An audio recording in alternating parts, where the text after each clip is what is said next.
Yon, good evening mga bossing. Meron tayong ADB 160. Kinabitan natin ng VIP package.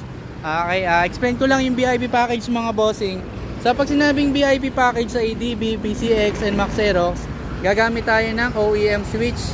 Yan, ito yung stock horn. Pag inon nyo to, loud horn. Tapos may passing. Tapos nandito na yung switch ng ilaw, low beam, high beam. Kaya napakadaling gamitin. Wala nang butas, walang extra button, nandito na lahat.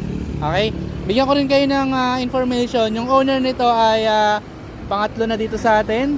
From Honda Rebel to Mio, tapos ngayon ADB 160. Alright? So, sa mga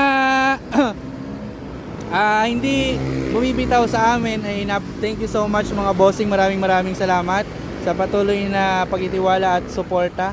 Okay? So kung gusto nyo magpakabit ng ganito mga bossing, solid wiring, no cut, no slice, no void warranty, direct message lang po sa aming Facebook page, Ekamatic Motorworks, or visit na po kayo sa Grand Riverstone dito sa Santa Rosa, Laguna.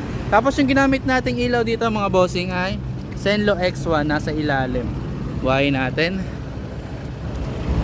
Yan mga bossing, nasa ilalim. Alright? Tapos yung ginamit natin na horn ay Pia. Alright, thank you mga bossing. See you.